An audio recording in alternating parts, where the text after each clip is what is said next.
ಕುರುಬನಕಟ್ಟೆ ಚಾಮರಾಜನಗರ ಜಿಲ್ಲೆ ಕೊಳ್ಳೇಗಾಲ ತಾಲೂಕಿಗೆ ಸೇರಿರುವ ಈ ಕುರುಬನಕಟ್ಟೆ ಕೊಳ್ಳೇಗಾಲಕ್ಕೆ ಹೊಂದಿಕೊಂಡಿರುವಂತೆ ಸುಮಾರು 8 ಕಿಲೋಮೀಟರ್ ದೂರದಲ್ಲಿದೆ. ಈ ದೇವಾಲಯವು ಸೋಮವಾರ, ಶುಕ್ರವಾರ ಮತ್ತು ಅಮಾವಾಸ್ಯೆ, ಹುಣ್ಣಿಮೆ ದಿನಗಳಲ್ಲಿ ದೇವಸ್ಥಾನ ತೆರೆದಿರುತ್ತದೆ. ಕೊಳ್ಳೇಗಾಲದಿಂದ ಬಸ್ ಸ್ಟ್ಯಾಂಡಿನಿಂದ ಆಟೋಗಳು ಓಡಾಟವಿರುತ್ತದೆ. ಇದು ಮಂಟೇಸ್ವಾಮಿ ಶಿಷ್ಯರುಗಳಾದ ಚೆನ್ನಯ್ಯ ಲಿಂಗಯ್ಯ ಐಕ್ಯವಾದ ಸ್ಥಳ. ಇಲ್ಲಿ ಅವರ ಗದ್ದುಗೆಗಳಿವೆ. ಈ ದೇವಸ್ಥಾನವೂ ಕೂಡ ಬಪ್ಪನ್ಪುರದ ತರೆಗೆ ದೊಡ್ಡವರ ಅರಸು ಮನೆತನದವರ ಆಸ್ತಿಯಾಗಿರುತ್ತದೆ. ಈ ದೇವಸ್ಥಾನದ ವಿಶೇಷ ಕಂದಾಯಗಳು. ಈ ಕಂದಾಯಗಳು ಸುತ್ತಮುತ್ತಲಿನ ಹಳ್ಳಿಗಳು, ಚಾಮರಾಜನಗರ ಮತ್ತು ಮೈಸೂರು ಭಾಗದ ಜನತೆಯ ಪ್ರತಿಯೊಂದು ಗ್ರಾಮದಲ್ಲಿ ಒಂದು ಸಂಚಲನವನ್ನು ಉಂಟುಮಾಡಿದೆ. ಪ್ರತಿ ವರ್ಷವೂ ಪ್ರತಿ ಗ್ರಾಮವು ತಮಗೆ ಬೇಕಾದ ದಿನಾಂಕವನ್ನು ಊರಿನ ಮುಖಂಡರುಗಳೊಂದಿಗೆ ಚರ್ಚಿಸಿ ಆ ದಿನಾಂಕವನ್ನು ದೇವಸ್ಥಾನದಲ್ಲಿ ಅದಕ್ಕೆ ಕೊಡಬೇಕಾದ ಹಣವನ್ನು ಕಟ್ಟಿ ರಸೀತಿಯನ್ನು ಪಡೆಯುತ್ತಾರೆ.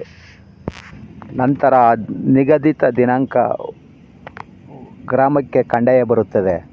ಊರಿನ ಜನತೆ ತಮಗೆ ಬೇಕಾದ ನೆಂಟರಿಷ್ಟರನ್ನೆಲ್ಲ ಕರೆದು, ಪ್ರಾಣಿ ಪ್ರಿಯರು ತಮಗೆ ಬೇಕಾದ ಶಾಕಾಹಾರವನ್ನು ಮಾಡಿ ಒಂದು ದೊಡ್ಡ ಹಬ್ಬವನ್ನೇ ಆಚರಿಸುತ್ತಾರೆ. ಕಂದಾಯದ ಮೆರವಣಿಗೆಯಲ್ಲಿ ಪಾಲ್ಗೊಂಡು ಎಲ್ಲರೂ ಕುಣಿದು ಕುಪ್ಪಳಿಸಿ ತಮ್ಮ ಭಕ್ತಿಯನ್ನು ಪ್ರದರ್ಶನ ಮಾಡುತ್ತಾರೆ. ಈ ಕಂದಾಯ ಮೆರವಣಿಗೆ ಊರಿನಲ್ಲಿ ನಡೆದರೆ ಊರಿನಲ್ಲಿರುವ ದೆವ್ವಪಿಶಾಚಿಗಳು, ಯಾವುದೇ ನೆಗೆಟಿವಿಟಿ ಊರಿನಿಂದ ದೂರ ಹೋಗುತ್ತದೆ ಎಂಬುದು ಸಿದ್ದಪ್ಪಾಜಿ ಅಭಿಮಾನಿಗಳು, ಮಂಟೇಸ್ವಾಮಿಯ ಒಕ್ಕಲಿನವರ ನಂಬಿಕೆ.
ಭಕ್ತಾದಿಗಳು ಕಾಣಿಕೆಯನ್ನು ನೀಡಿ ಯಂತ್ರ ಕಟ್ಟಿಸಿಕೊಳ್ಳುವ ಸ್ಥಳ ಇದು.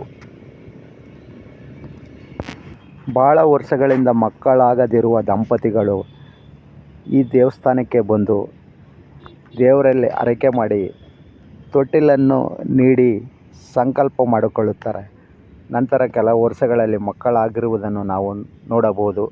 ಆ ಭಕ್ತರು ದೇವರಲ್ಲಿ ಬಂದು ಸಂತಸದಿಂದ ಪೂಜೆ ಮಾಡಿಸುತ್ತಿರುವ ದಂಪತಿಗಳನ್ನು ನಾವು ಇಲ್ಲಿ ಕಾಣಬಹುದು.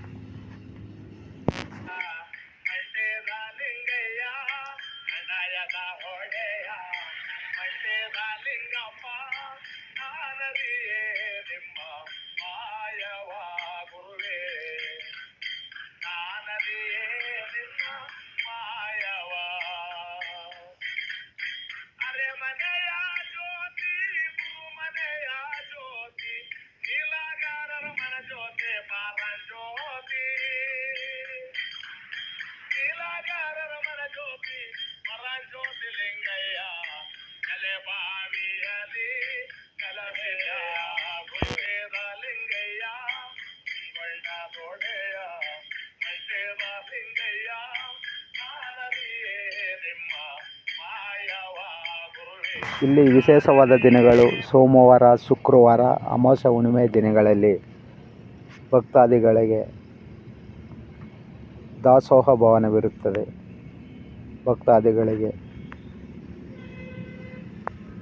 ಪ್ರಸಾದವನ್ನು ಸ್ವೀಕರಿಸಿ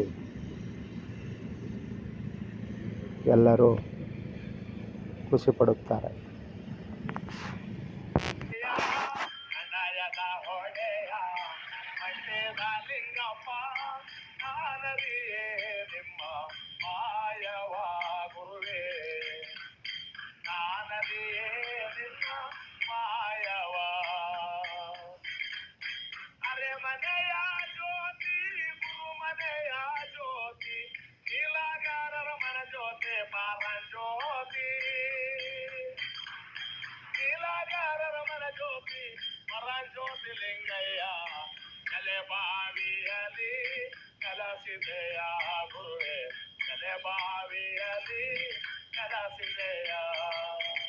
ಮುಂಗೊಂಡ ನೋಡೆಯ